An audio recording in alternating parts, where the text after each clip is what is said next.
Welcome to Employing Differences, a conversation about exploring the collaborative space between individuals.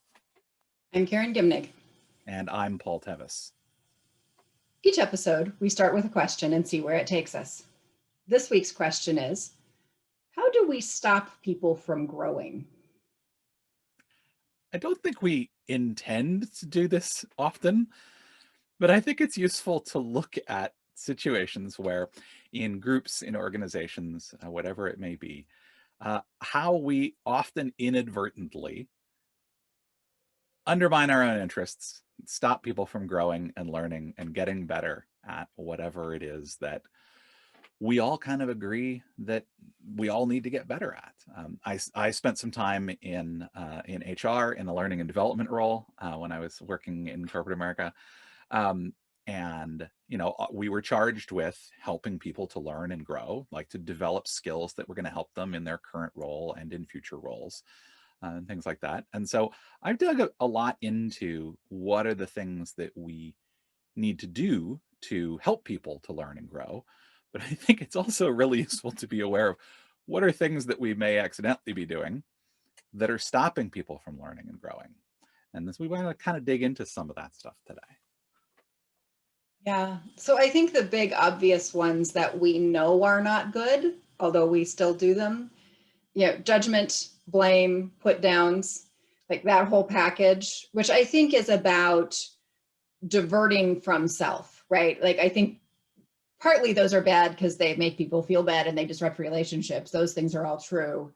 But I think specifically around this growth potential that we are creating a story within which I have no potential to solve this problem. I have no potential to grow myself. I have no potential to support somebody else in growing because they are lazy or, uncaring or, dumb or like whatever those judgments are that you're throwing at people. Mm-hmm. There's nothing anybody can do about it.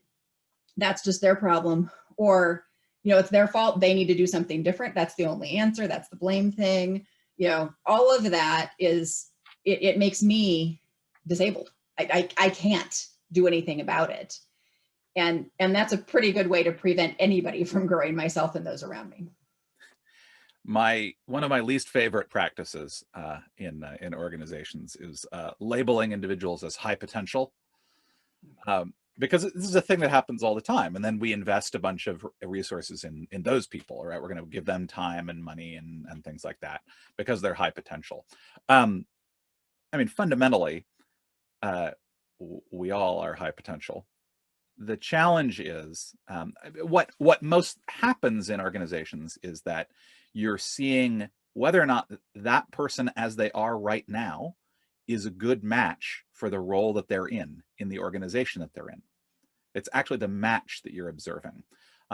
Organizations often discount the impact of the environment on individual performance, right? Behavior is a function of the individual and the environment. And so by labeling individuals as high potential or not, the organization has actually taken any onus off of itself to shape the environment in such a way that other people might be behaving in different ways. So I think, they don't mean to do that, but that is the net effect. Because now we're just focusing on these individuals. So that's, one way we stop people from growing is basically saying that they don't have potential, that they don't have the ability to change, which both disempowers them from their standpoint, but also means that we don't make available things that are useful to them to help grow. So that's definitely a way that we stop people from growing.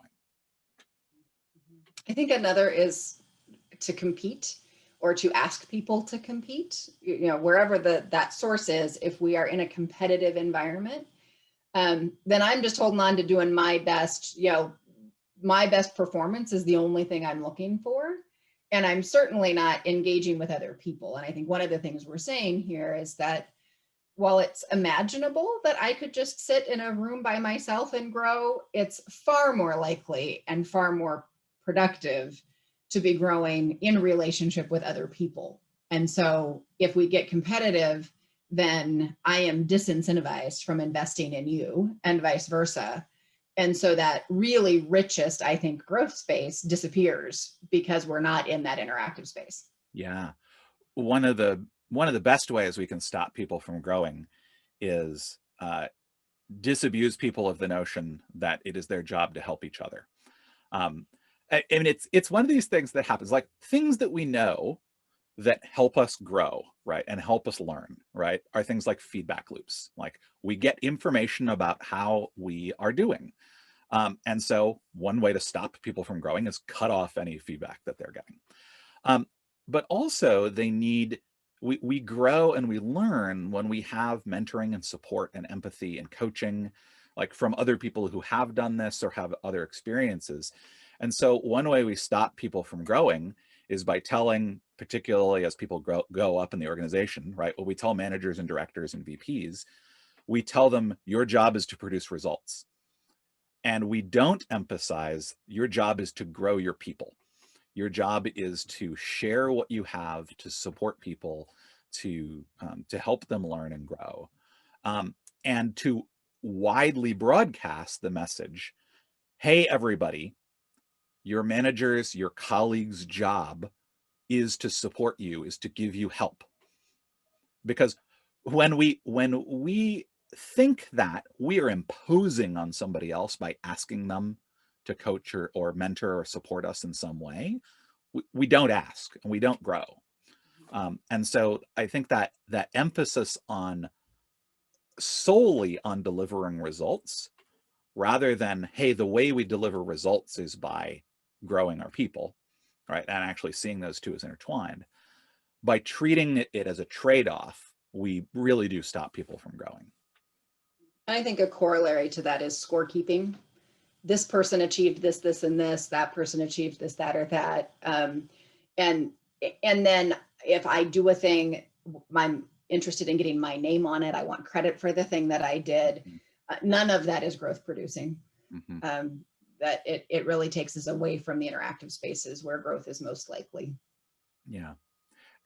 One other thing that comes to mind is the way we stop people from growing is by telling them that they don't need to grow anymore. Right? Learning and growth and development is a continuous process. There's no there. There's no end to our potential, to where we can kind of go. And I think at any point where, and we see this again in hierarchical organizations all the time, where there may be a fair amount of growth focused on frontline employees, which is often skill building, right? Getting them to have the skills they need in their roles. And there may be some growth as people are beginning their careers. And that is usually, hey, we're going to send you off to a workshop for a few days and good luck. Good luck applying that when you come back. But that becomes less and less the case in many organizations the higher up the org chart you go, because you're assumed to know the things that you need to know. And so we don't need to invest in your growth, right? We don't need you to keep growing. And sending that message that growth is only for, and learning is only for people who haven't done as much, right? That there are people who are exempted from needing to learn and grow is a way that we stop people from growing.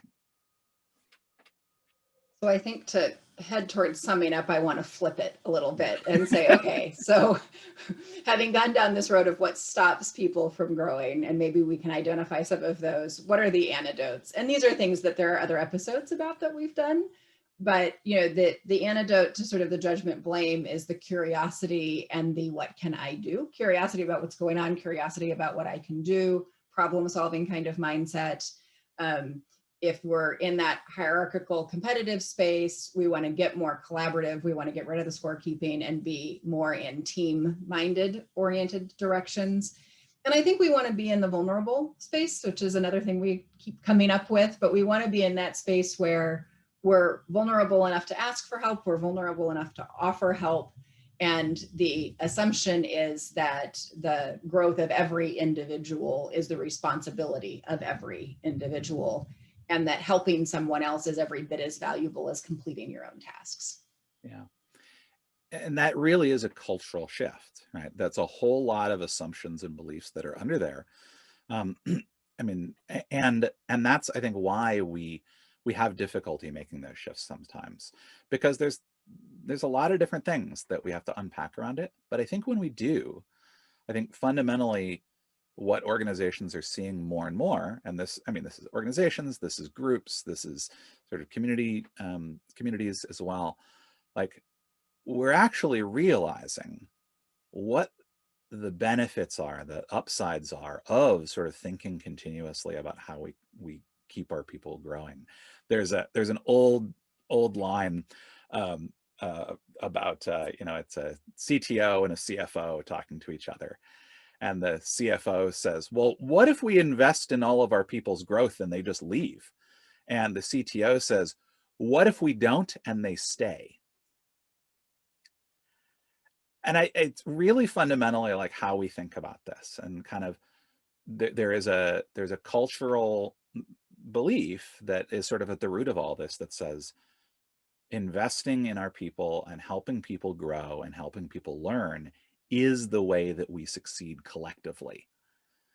And if we don't believe in that, then I think we'll do all kinds of things that stop people from growing.